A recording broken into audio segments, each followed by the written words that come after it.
leew tagati du baax.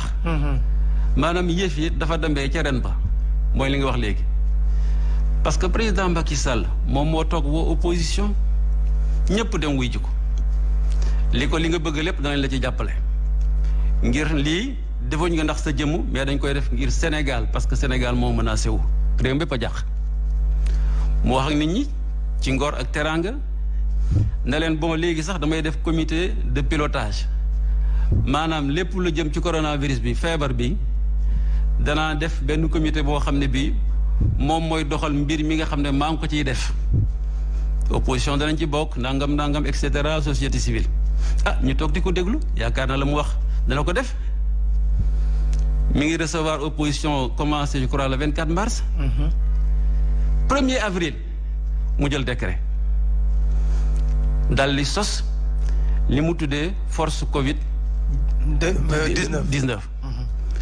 daal ne force Covid 19 boobu am na ñaari kuréel benn bi mu ne mooy conseil stratégique benn bi mooy comité organique comité technique nee na force Covid boobu ma nga ca biir ministère des finances te moom président de la république moo ko jiite xam nga loolu lu doy waar man xaw ma loolu lan la ci administration.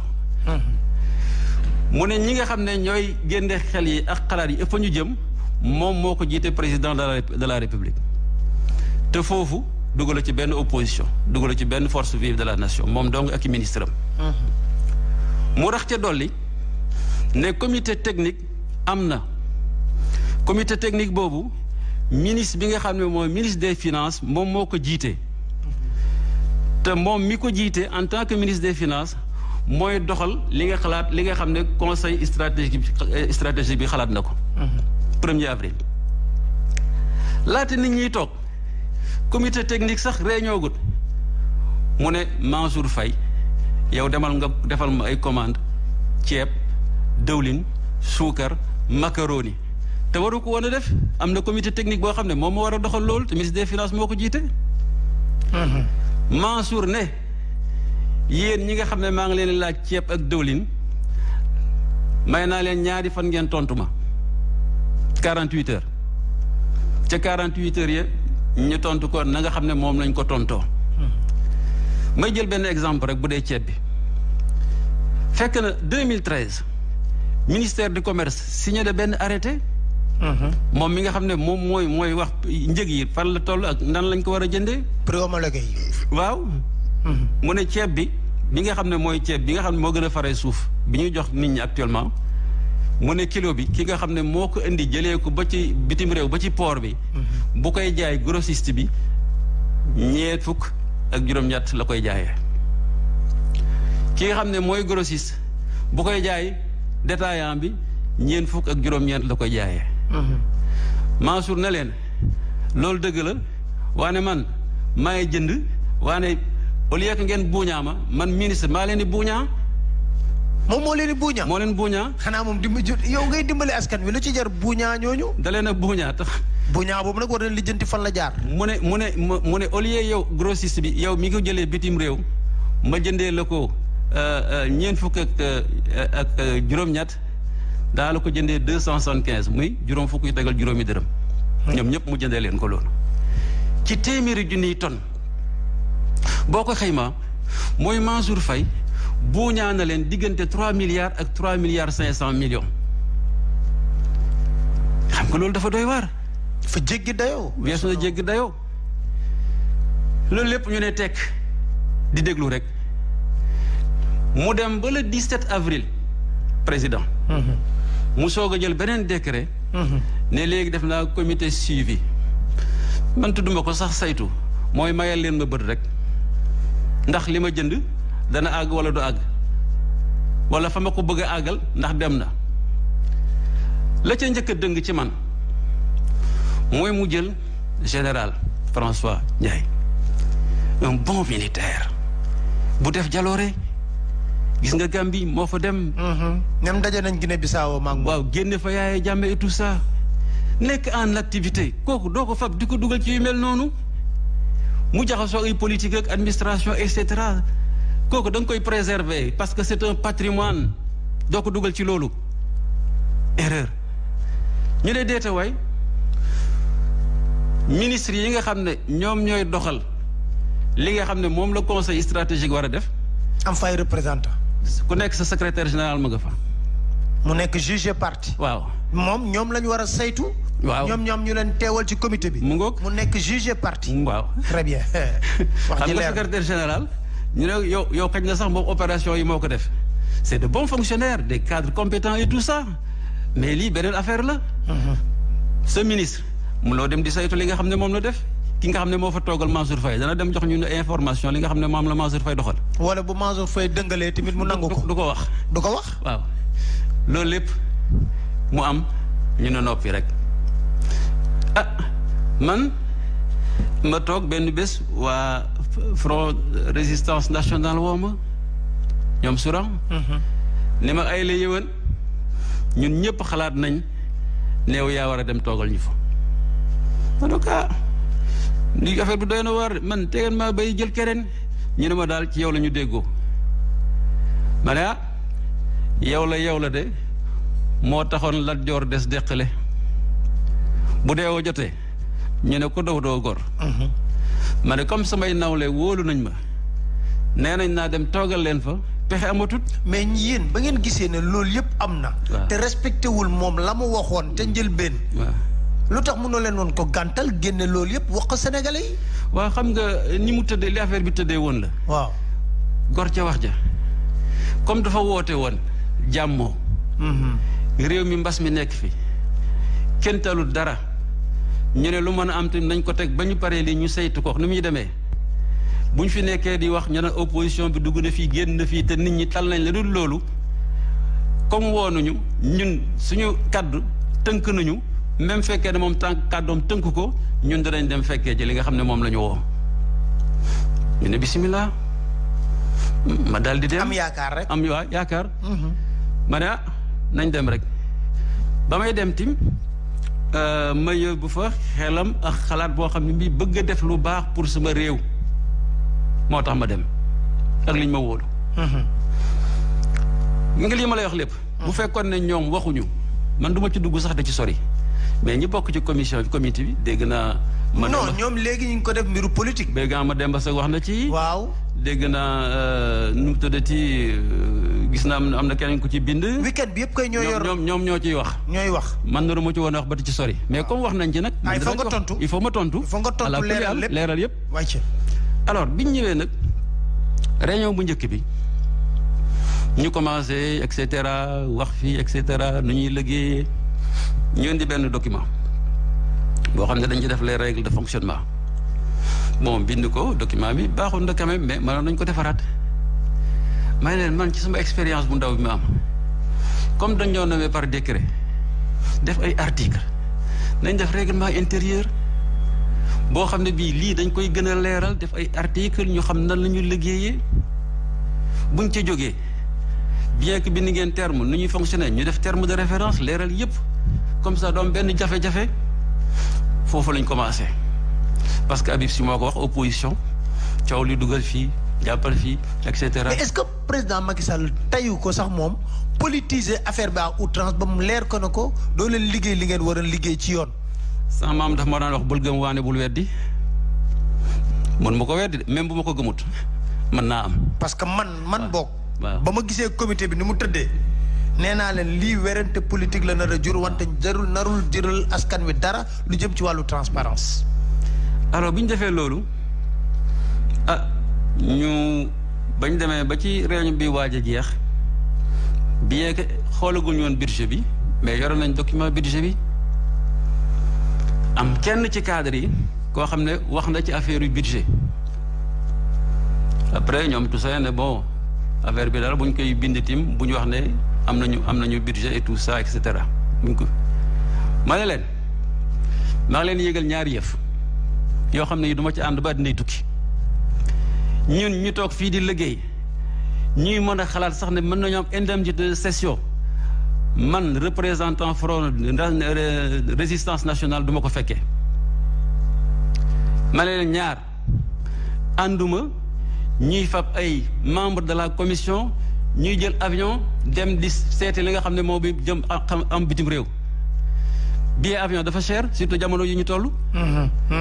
et puis fan ngay voyager bu ko defee nit ñi danañ waxati ne ña ngay jël avion dem di noosi alors que réew yi dañoo bari mën nañu sukkandiku ci ñenn ñoo xam ne mën nañu wax lan moo fa xew. mais suñ consulat yi suñ ambassade yi lu seen liggéey. waaw maa ngi leen ñaar ñooñu du ma ci d'accord le général est très intelligent. mu ne Habib Sy wax na dëgg. ma ne ko général bu ngeen di def kii bi communiqué de presse bi la ngeen bind que li ñuy liggéey bénévolat la amul dërëm boo xam ne dañu ko ci jël. xaj na nag bu fekkee ne dañuy dem mission ku dem mission xanaa da nga ko am loo lekk dañ la fayal li nga xam ne mooy sa néegu hôtel. na yem foofu mais ñëw ay indemnité session di ko def fii man duma ko fekkee tey général bi d'accord ci ak man am na ñoo xam ne yàlla tax mbay wax ànduñu ci ba ma koy wax am na ñuy nguur-nguuri naan c'est pas normal am na ñoo xam ne ñi bokkuñ condition di ñëw fii affaires yi et cetera. mais fekk budgétisé nañ ko ba pare. waaw ci projet de budget ci projet de budget am na 107 millions. waaw loolu am na. 107 millions. oui ci projet de budget buñ ko diviser par nombre de ñi fa nekkoon mooy joxe 3 millions 500 indemnité. xaw ma division bi nag moom nu muy. loolu am na kenn ku ko wax. waaw am na ku ko wax. mais daal bind nañ 107 millions yi muy projet de budget. mooy indemnité bi muy indemnité de session bu leen waroon a jox. de session lu ñu bind ci projet bi. indemnité de session lañ ko tuddee. waaw indemnité de session. très bien ci projet bi. kon lu tax ñoom ñuy wër di weddi na loolu musul am. wala duñu woor wala gëmuñu yàlla ñoom xanaa. Pabaale. waaw. fen du bejjaaw. fen du du bejjaaw de yàgg naa ko wax. fen du bejjaaw tôt ou tard day feeñ am na ñoo xam ne ña nga fa nee nañ loolu amoon na mais ñëpp d'accord nañ ne bénévolat ba ma ko tuddee ñi nga xam ne xëy na bëggoon nañ ko sax am na ñoo xam ne dañoo ragal ñu toog jàpp seen jàmbur. am ñoo xam ne dañuy kaas mais ñu bind ci communiqué bi quand même que dañuy def bénévolat. mais na ma gisee affaire yi doxee foofu ca biir liggéey bi xam nga li ñuy wax magam lëndëm ku ko làmbul tim mu daj boppam ak fi ma jaar ci administration mënuñ maa nax ci administration xam naa fu li ñuy yëkkati fu ñu jëm xam naa lu ñuy wax fu ñu jëm xam naa lu ñuy xalaat fan la ñu jëm foofu mënuma ci am benn sikk sàkk ne mën naa koo xam ñu def réunion bi mu jeexee noonu ca suba ga presse bi. xaw ci suba xaw ma gënnaaw suba bind. l'observateur moo ko génne woon.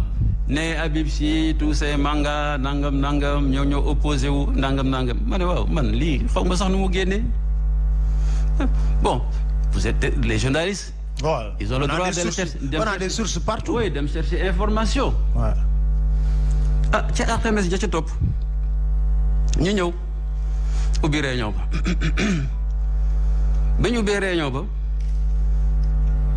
loolu la ñu commencé information bi fuite bi am ci presse li ma la wax léegi magam dëndam boo ko làmbuti boo ko dajul mu daj boppam. am ñu commencé wax bu ñu waxee xam naa li ñuy wax ñoom ñëpp liñ doon wax ci seen xalaat même buñ ko génnewuloon ñëpp ci ëpp mooy ñun dañuy accuser opposition. que ñun ñoo def fuite bi di génne li nga xam ne mi ngi am ci kii bi. mais comité bu war a saytu transparence lan moo fa war a mën a lëndëm. am kenn ci ñoom koo xam ne kii nag moom li ñëpp ragal a wax. moo koy wax ci kaw mu toj ko daal di ñuy accuser bi mu ko defee nag ma daal di jóg man it dal ci kawam ne ko li nga def warloo koo def. man fi ma jaar yëpp administration politique gouvernement et cetera man soxla naa dem ay def ay fuite ay presse lan laa koy doyee ci àdduna su ma d'accordul wax naa leen ko ca réunion bu njëkk ma laa leen ko njëkk a wax lii ngeen di def su ma ci d'accordul ma buuf samay bagage dem sama yoon kooku yaa xëyte li mu leen wax dès le début c'est très clair. ngeen ñëw fii dañu accuser atmosphère bi dal di commencer yàqu xam nga kóolute bu amut ci bérébu liggéey jaratu ko. ëpp say sax bu confiance amatul day tax. mais loolu dama la bëgg a laaj monsieur Sy foofu comité. bu war a saytu wàllu transparence lan lay lëndëmtoo loolu moo ma jaaxal man. loolu de moom doy na waar. boo xam ne yow yaa war a nekk. parce que dañ na ci comité bi rapport yi ñuy def président lañ ko war a jox et cetera et cetera et cetera. et du public. du public. du public déedéet. ah non non. député public. mais sénégalais yi nga xam ne ñoom ñoo cotiser pour seen xaalis dugg ci force Covid 19 laaj leen seen xaalis ñu delloo leen ko. du public. le rapport ne sera jamais public. non loolu lañ bind man naa décret ba sax maa ngi ci def ne bind naa ci man ne sauf décision du président de la république ñu mën ko rendre public mais ñoom la ñuy liggéey mooy rapport bi du public parce que président rek lañ koy jox. mais bu nekkee OFNAC rapport am c'est public maintenant Cour des comptes rapport am c'est public lu tax yéen rapport boo xam ne dafa war a saytu Covid xaalis bu ñu dugal ci Covid 19 du public. loolu lañ bëgg na ñoom. mais ça c'est scandaleux ah looloo fa xew. ñi ñëw nag léegi ci li nga xam ne mooy règlement intérieur bi. waaw. xam nga yëf yi ay succession la day boo bëgg gisee nit responsable di jël yenn décision yi du ci day yeew rek ne ko nii dafa am li ma la expliqué léegi ay fait yoo xam ne mooy toppante ba agsi biñ ñëwee ci règlement intérieur bi fekk man loolu bind ko du dara ci man bind naa ko ci benn guddi yónnee leen ko ñoom ñëpp bi mu ñëwee général bi daal di koy distribuer ak li nga xam ne ñoom defoon nañ ko am ñu jóg non nañ jël document bi nga xam ne moom la ñu defoon ndangam Habib Sy li mu def de yoon sa Pati Ndiaye. parce que opposition bi la jógee. par opposition ma jël kat na leen yéen yaa xëyit lu leen dal man bu leen ma xoolee bëtu opposant la wax naa leen ba tey su ma d'accord damay dem sama yoon damaa ñëw pour liggéey li ma am tuuti ci expérience ma indi ko fii ngir ñu jëriñe ko ngir Sénégal ñu nekk ca di coow. di coow ba affaire bi xaw ma lu may niroog ma génn di téléphoné dégg naa bi ma génnee am benn jigéen da leen ay la yëwan kayit bi Habib Sy def moo baax nañ liggéey ci loolu ma ñëw dugg ci salle bi fekk ñuy liggéey sama kayit may suivre di suivre ba ñu ñëw ci fi nga xam ne moom la ñu war a jëlee décision yi ma ne leen comme ñun bokkuñ fu ñu jógee te niñ fi toogee am na ñoo xam ne ñoo ëpp ñi fi ñeneen ñi. non parce que dafa piéger foofu parce que les hommes de Macky Sall sont plus nombreux. ñoo fa nekk tey ñoo fa ëpp. dafa piéger comité bi. ma bind ci ne leen dañuy waxtaan décision yi dañ koy jël ci déggoo. buñ demee ba déggoowuñu ki nga xam ne d'accord nañ bind ci rapport bi ne d'accordut ñu ne mukk buñ déggoo dañu wote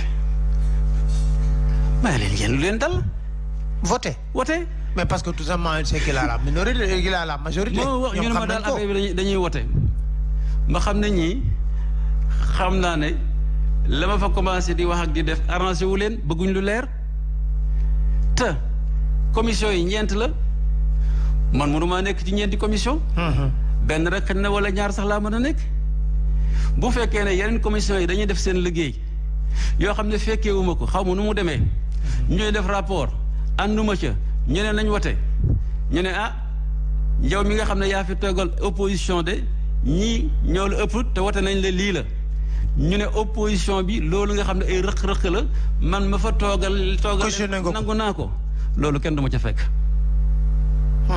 loolu la ñuy wax nag la goutte d'eau qui a fait déborder le vase maa leen comme nii la te yéen bëggu leen a liggéey te bëggu leen lu leer booba léegi ñu ngi masla et cetera nga ñëw fii kon nag njoorawal jàmm ma buuf samay bagage dem sama yoon ne leen ci suspens parce que noonu laa mënoon def parce que dañ maa yónni woon yóbbu ma fa sama bopp bi ma génnee ma waa front expliquer leen li nga xam ne moo xew li ñuy wax fii et cetera nangam ma leen finalement le front s'est retiré le front waaw maa leen daal man toogatuma fa bu ngeen amee keneen ku ngeen yóbbu fa le front a finalement pris la décision de se retirer ba ma ñëwee ma daal di def sama lettre de démission yónnee leen ko ba ñoom it bind nañ ma lettre sant ma félicité ma ci li nga xam ne moom laa leen toog ren foofu ma leen di sant di leen gërëm bu baax ci li nga xam ne wóolu nañ ma ba yónnee woon ma foofu yaakaar naa la ma mënoon def naa ko et léegi nag sénégalais yi ñoom ñooy apprécier.